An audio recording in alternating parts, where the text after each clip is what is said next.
Assalamualaikum warahmatullahi wabarakatuh. Hai halo, ketemu lagi bareng saya Rati Kunarso di Celoterara. Oke, kali ini kita kedatangan seorang tamu. Siapakah dia? Dia adalah Mas Rizky Robi. Beliau ini adalah ex-announcernya di BSP FM Pekalongan. Siapa sih yang kenal BSP FM? Oke, kita langsung aja sapa. Selamat sore Mas. Selamat sore. Grogi banget nih, seneng banget grogi. Apalagi ya, susah ngomong sama orang yang punya talenta luar biasa banget nih ya.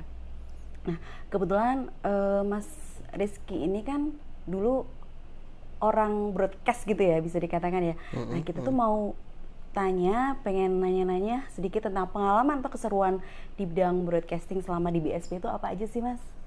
Oke, pastinya seru banget dan sebenarnya nggak ada keinginan ya atau cita-cita untuk masuk ke dunia broadcasting. Seperti mimpi yang menjadi kenyataan karena dulu waktu kecil suka dengerin radio, seneng kalau lihat orang siaran, bukan lihat ya tapi dengerin orang siaran. Asik banget rasanya.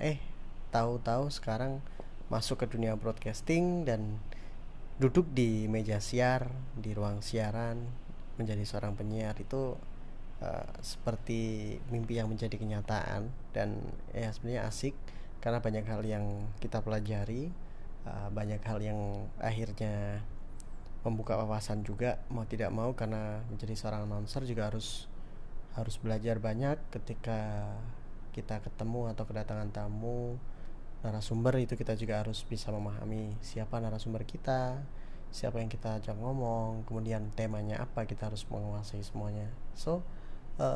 Tentunya itu pengalaman yang sangat berharga dan seneng banget pokoknya. Nggak bisa dibilang biasa-biasa aja menjadi seorang penyiar, tapi memang menjadi seorang penyiar itu luar biasa, pengalaman yang sangat berharga, yang itu juga sangat berpengaruh ketika saya sudah tidak menjadi penyiar pun luar di dunia luar radio atau broadcasting. Itu juga sangat membantu saya dalam hal bergaul, bersosialisasi ataupun membangun relasi.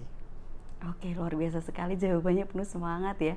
Eh, Seolah-olah tuh jadi penyiar tuh harus jadi seorang pembelajar gitu juga ya, Mas ya?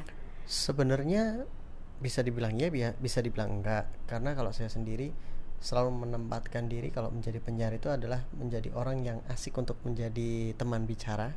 Nah, tapi tidak menjadi orang yang terlalu menggurui juga ya, karena ya kita ngalir aja siapa yang menjadi narasumber dan siapa yang menjadi pendengar kita, ya itulah lawan bicara kita, teman kita ngobrol. Selalu saya tempatkan seperti itu. Jadi tidak serta-merta saya menjadi harus orang yang banyak tahu, itu tidak, karena saya juga masih belajar. Penyiar itu juga punya kekurangan, pastinya perlu upgrade pengetahuan. Barangkali pendengar juga punya pengetahuan yang lebih, kita belajar dari pendengar atau narasumber itu selalu sering banget. Jadi tidak tidak harus menggurui, tapi istilahnya kita banyak sharing di situ. Oke, jadi ya benar, berarti kan tadi benar kata aku di depan bahwasanya seorang penyiar itu juga seorang pembelajar karena akan terus menggali informasi, baik Betul. belajar melalui apapun itu, dari buku kah atau literasi-literasi lain, atau juga dari ketika berdiskusi dengan pendengar mungkin melalui Ya. media yang ada gitu kan. Nah, Betul. Mas Rizky, kalau tanggapan Mas Rizky ini kan bergeser nih ya, mulai ya bergesernya media informasi menuju ke podcast sekarang Mas. Nah, menurut Mas Rizky gimana sih tanggapan bergesernya dari kegemaran mendengarkan radio menuju kegemaran mendengarkan podcast? Sebenarnya sama sih, podcast sama radio. Ketika kita talkshow di radio itu sebenarnya sama, cuman bedanya mungkin dulu kita hanya bisa didengarkan via radio, belum ada yang namanya streaming. Mungkin di era saya di tahun-tahun itu, tahun 2017, 2016, 17 itu streaming sudah mulai banyak dimulai ketika kita siaran radio bisa didengarkan di seluruh penjuru dunia lewat streaming. Itu sudah mulai banyak juga radio-radio yang bisa di streaming.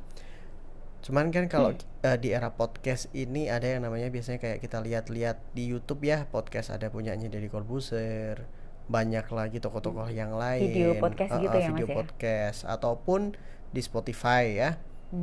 Nah, mungkin ini yang hal yang baru yang tentunya kita bisa berulang-ulang untuk kita dengarkan lagi, kita bisa coba lagi. Kalau dulu di radio, kalau kita pengen dengerin lagi ya kita rekam sendiri ya. Kita rekam dari studio, dari ruang produksi. Ketika kita siaran, ruang produksi ada operator sendiri yang bagian ngerekam. Kalau sekarang kan enggak, kita bisa dinikmati di banyak kanal-kanal digital seperti YouTube, Spotify. Tentunya banyak lah, lebih banyak lagi. Mungkin ada di Instagram, Facebook, itu tempat-tempat untuk bisa berbagi cerita juga. Kita bisa sharing-sharing yang mungkin kalau bagi saya kayak teman-teman ya yang sama-sama announcer, sama-sama penyiar, ngobrol kayak podcast itu mungkin sudah terbiasa, cuman beda nama aja. Kalau dulu kan kita siaran di radio, kalau sekarang namanya podcast. Iya, betul banget ya. Jadi emang apa namanya, euforia yang dirasakan bedanya cuman gitu aja ya. Karena ada video podcast aja ya, lebih ke sekarang tuh kan kerambah banget seleb gitu ya, seleb yang suka podcast gitu kan. Terus apa aja ngomongnya orang tuh enjoy banget sambil masak gitu kan, sambil belajar, sambil dengerin podcast, dan itu jadi virus tersendiri sih untuk era kekinian gini ya. Jadi maksudnya kayak racun banget sekarang podcast itu. Jadi punya kesukaan sendiri, dan podcast itu kan fokus gitu ya Mas ya. Misalnya yang suka ada podcast tentang rubrik rumah tangga gitu kan, ada yang ngobrolin percintaan, ada yang ngobrolin tentang cerita-cerita mistis gitu kan. Ternyata emang ada segmentasi sendiri juga gitu ya. Banyak mungkin kalau dulu di radio kan ada program ya, ada program apa, program yang memang khusus news, di situ ada talk show-nya, kemudian ada program-program khusus curhat misal ya, kayak Dear Diary ya gitu ya. Mungkin ada Zaman juga banget SMA itu. ada juga mungkin podcast khusus pelajar. Mungkin kalau dulu zaman saya siaran ada yang namanya apa ya, zona remaja, atau juga after school. Dulu saya punya program namanya after school. After school itu khusus kita siaran bareng anak-anak sekolah. Jadi kita sering banget kedatangan teman-teman dari OSIS tiap sekolahan gitu ya, sepekalongan. Nanti gilir ada yang datang dari SMP maupun SMA, kita ngobrol bareng. Jadi memang banyak program yang mungkin sekarang kita bisa nikmati itu di YouTube, di Facebook, di Instagram, IGTV, ataupun di Spotify. Yang ya kalau kita ngomong racun, mungkin ini racun yang positif ya, yang bisa membangkitkan semangat untuk kita bisa belajar dan juga kita sharing-sharing. Bener banget Mas. Dan lagi beberapa guru di sekolah, ini kaitannya dengan pandemi ini, juga banyak banget guru yang akhirnya merambah ke podcast juga. Jadi pembelajaran itu udah nggak menjenuhkan lagi. Coba kalau misalnya di kita rekaman biasa gitu kan, kita di YouTube biasa kan, penjelasannya agak kaku gitu. Tapi melalui podcast, pembelajaran itu jadi lebih seru, dan anak-anak itu jadi lebih nyaman gitu loh untuk mendengarkan dan menerima pembelajaran dari guru di sekolah. Ya mungkin ini menjadi jawaban atas keresahan, bukan keresahan juga sih, atas kejenuhan seorang siswa ya. Mungkin saya dulu juga merasakan sekolah itu jenuh loh, berangkat pagi pulang siang itu jenuh, kayak dikerjain gitu ya. Padahal sebenarnya sekolah itu apa ya, bagian dari bukan kayak bukan kayak kita harus bekerja ada jamnya, itu bukan. Tapi kita belajar di waktu luang. Justru belajar di waktu luang itulah sebenarnya sekolah, bukan ada diatur waktu dari jam sekian sampai jam sekian. Enggak, karena ya masanya pertumbuhan, masanya belajar itu kan tidak harus di sekolah. Banyak tempat untuk kita bisa belajar kapanpun dan belajar dimanapun gitu ya. Jadi tidak harus berseragam. Nah, betul. Ini akhirnya kita rasakan, dan mungkin ini bisa menjadi apa ya, media alternatif untuk anak-anak belajar. Dan yang mudah-mudahan sih ke depan, bukan hanya di era pandemi, tapi di nanti masa pasca pandemi, setelah nggak ada pandemi pun, yang namanya sekolah itu tidak harus monoton gitu-gitu aja, tapi adalah pembelajaran yang tidak seperti itu, yang bisa lebih memanusiakan anak-anak juga, tidak mengharuskan anak-anak harus bersaing mendapatkan ranking 1, 2, dan 3. Karena anak-anak juga punya passion sendiri-sendiri. Kayak misal saya passionnya ternyata di bidang broadcasting, saya nggak bisa kalau harus belajar matematika, hitung-hitungan, nggak bisa. Saya harus belajar apa namanya, fisika, ngapalin rumus-rumus belum tentu bisa, karena saya punya passion tersendiri. Jadi jangan disamaratakan, dan pembelajaran yang model seperti itu sebenarnya sudah sangat Iya, ketinggalan. betul banget. Jadi Nah, back to apa namanya, fitrah. Jadi fitrah seseorang tuh sukanya ngapain gitu kan, sebenarnya betul. lebih ke hobi gitu kan. Jadi Iya, kan sekarang itu ada tren bekerja, bekerja itu dalam hobi. Istilahnya hobinya itu menghasilkan cuan gitu kan. Sekarang kan lagi tren kayak gitu. Jadi bekerja sambil apa namanya, berkegiatan yang dia seneng gitu kan. Dan banyak sekali pekerjaan sekarang yang menuntut seseorang itu eh, bekerja di bidang-bidang yang sebenarnya bukan passion dia atau talenta dia gitu kan Mas ya. betul. Jadi kayak Iya, dipaksa, kayak kaku gitu kan. Hubungannya tuh kurang humanis gitu dalam iya, konteks kantor gitu kan, iya. atau di pekerjaan apapun gitu kan. Saya lihatnya sekarang kayak gitu. Ya itu juga karena dimulai dari sistem pendidikan dasar juga sudah seperti itu. Mungkin Bu Ratih yang seorang guru juga bisa bisa lihat ya, bisa tahu nih gimana sih murid-muridnya di sekolah itu seperti apa, bisa tahu dong ya. Kasiannya bagaimana sih anak-anak yang nggak suka matematika harus Ya betul banget. berlomba-lomba mengejar nilai matematikanya biar tidak remedi, ya kan. Ibarat kata satu ruangan ada ikan, ada jaran, ada jerapah, tapi lombanya naik pohon, kan nggak Nggak masuk adil akal, banget ya. nggak adil Nah, banget. betul Nggak banget. adil banget. Nah mungkin eh, sistem pendidikan seperti ini juga sudah harus diganti. Toh kalau kita ngomong pendidikan, katanya Bapak Pendidikan kita Ki Hajar Dewantoro, tapi kita sama sekali kurikulum pendidikannya tidak mencerminkan Ki Hajar Dewantoro. Tidak mau belajar dari beliau. Loh, akhirnya merambah kemana-mana nih obrolan Enggak kita. apa-apa, keren banget. Seneng banget nih kedatangan seorang tamu yang super humble, cerdas, dan aduh, mengesankan pokoknya. Oke, Mas Rizky ini ternyata juga aktif banget loh di Omas Sinau Sogan, yang merupakan salah satu komunitas nomor wahid di Pekalongan. Wah, Eh, wah, wah, berlebihan itu. Enggak sih, itu penilaian saya aja gitu kan. Komunitas ini tuh udah mengepakkan sayap di berbagai bidang, yaitu di bidang pendidikan, kemudian seni musik, seni peran, keagamaan, sosial, dan juga wirausaha. Boleh dong Mas Rizky berbagi pengalamannya di Omas Sinau Sogan untuk pendengar Celoteh Rara biar mereka juga bersemangat. Oke, Oma Sinau Sogan itu sebenarnya wadah ya atau tempat buat kita ngumpul-ngumpul aja sih. Awalnya ngumpul-ngumpul karena memang berangkatnya dari teater Sogan yang ada di kampus, kemudian keluar dan kita lebih besar. Ternyata ketika keluar kita menjadi Oma Sinau Sogan. Komunitas itu dari berbagai bidang, dalam artian berbagai bidang, banyak teman-teman yang punya background pendidikan. Ada yang pendidikan guru, ada yang pendidikan dia ngambil kuliahnya hukum, ada yang ngambil kuliahnya kesehatan, ada yang eh, dia jebolan dari pondok pesantren juga ada. Jadi macam-macam, dan di situ kita sebenarnya tidak punya cita-cita untuk menjadi besar, tapi kita mau menjadi apa sih yang kira-kira bisa kita berikan untuk, ya bukan bukan hanya untuk kita, apa yang kita punya, yuk kita sharingkan, kita berbagi biar bisa bermanfaat bukan untuk kita saja. Ya banyak yang akhirnya bisa kita lakukan bersama-sama. Kita ada belajar teater, kita ada belajar seni musik, ada juga belajar calistung buat anak-anak kecil-kecil ya, baca, tulis, dan berhitung, dan masih banyak lagi. Dan tentunya itu belum belum seberapa mungkin ya, karena kita hanya bisa berbagi sedikit saja, belum belum terlalu besar apa yang kita berikan.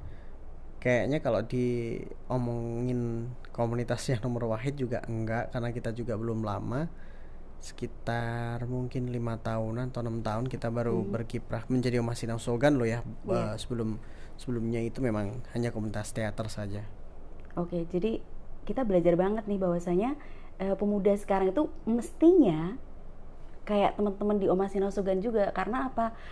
Di sana kan banyak sekali gerakan, banyak sekali program yang sifatnya sosial, sifatnya peduli gitu kan. Dan yang krisis di era sekarang ini adalah krisis kepedulian, krisis responsif. Tindakan-tindakan responsif itu sangat rendah sekali yang saya lihat di anak-anak saat ini Mas Rizky. Jadi untuk menumbuhkan rasa sosial itu kan memang harus dimulai dari diri sendiri dan terutama dari rumah. Dan pengajaran orang tua di rumah itu menjadi sebuah tolak ukur yang saya rasa penting juga gitu ya Mas Rizky ya.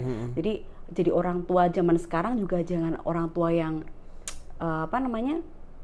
ya udah deh manut pilihannya anak gitu kan, tapi menjadi orang yang literate itu juga menjadi hal yang wajib gitu ya bagi orang tua di zaman sekarang. Dan jangan sampai orang tua itu mudah dibohongi ya. Kalau saya bilang tuh mudah dibohongi banget sama anak-anaknya, karena sekarang ini banyak anak-anak yang lebih cerdas, lebih paham teknologi, sampai orang tuanya juga tidak paham apa yang sedang ditonton, apa yang menjadi konsumsi oleh anak-anak. Betul. Oke Mas Rizky, jadi pengalaman Mas Rizky tadi itu udah menjadi bagian hidup ya Mas Rizky ya, yang merubah Mas Rizky sendiri. Ngerasa nggak sih berubah dari pengalaman di broadcast di BSP, kemudian juga di Mas Sinau Sogan? Ngerasa nggak sih Mas itu punya dampak ke kehidupannya Mas Rizky? Pasti punya dampak, karena kita setiap melangkah kita juga berproses. Dari setiap proses berarti pasti ada dampaknya, ada yang negatif, ada yang positif. Tinggal kita ambil yang positif, yang negatif harus kita filter lagi. Oke, luar biasa banget ya. Dan kita mau satu lagi pertanyaan sebelum kita tutup. Pengalaman di bidang penyiaran kan otomatis nggak jauh tuh Mas dari reportase yang ujung-ujungnya ketemu dengan dunia kepenulisan. Mas Rizky ini juga merupakan salah satu bagian dari cintapekalongan.com yang memuat berbagai informasi menarik di wilayah Pekalongan dan sekitarnya. Bagaimana sih Mas cara mengasah kemampuan menulis bagi pemuda yang saat ini lebih gila terhadap dunia digital? Sebelum kita mau menulis, tentunya kita harus banyak belajar, kita harus banyak membaca, kemudian kita harus banyak melihat dan juga mendengar. Tanpa kita mau membaca, melihat dan mendengar, kita nggak akan punya bekal untuk menulis. Apa yang mau kita tulis kalau kita tidak punya pengalaman? Kita tidak bisa melihat sekitar, kita tidak pernah melihat sesuatu hal yang mau kita tulis, kita juga tidak pernah membaca, jadi kita nggak bisa menulis. Nah, sebelum menulis, sebenarnya yang paling penting yaitu tadi menumbuhkan minat baca dulu, karena di Pekalongan sendiri atau di Indonesia juga minat bacanya sangat-sangat rendah. Kita perbanyak atau kita budayakan lah, kita ajak teman-teman, saudara ataupun adik-adik kita untuk yuk sih kita menjadi orang yang gemar membaca. Walaupun sehari membaca tidak banyak lah, satu buku itu tidak harus dihabiskan sehari juga, tapi setidaknya kita banyak membaca informasi-informasi. Apa kita baca sekilas pun nggak apa-apa, yang penting kita baca, kita punya bahan untuk kita ketahui, membuka wawasan kita. Ketika kita membaca sesuatu hal kita masih bingung, kita bisa sharing sama teman-teman, kita bisa diskusi, akhirnya kita bisa mendengarkan juga sesuatu hal yang baru, kita bisa melihat sesuatu hal yang baru, yang dari situ pastinya bisa menjadi bahan untuk kita tulis. Oke, keren banget ya motivasinya, semangatnya. Aduh, nggak bisa ngomong apa lagi, speechless banget kedatangan dan tamu sekece, tamu yang kaya informasi, kayak pengalaman, kayak pengetahuan gitu ya. Udah kayak ketemu siapa gitu ya bawaannya. Oke Mas Rizky, kita dari Celotera mengucapkan terima kasih banget atas kedatangannya. Kapan-kapan diundang lagi untuk bisa berbagi pengalaman, berbagi cerita di Celotera tentunya. Oke teman-teman, demikian tadi obrolan kita bersama Rizky Robi dari beliau adalah salah satu bagian dari Mas Sinau Sogan dan juga cintapekalongan.com. Untuk mengetahui apa itu Mas Sinau Sogan dan cintapekalongan.com, monggo bisa kunjungi Instagramnya. Terima kasih, saya Rati Gunarso. Wassalamualaikum warahmatullahi wabarakatuh.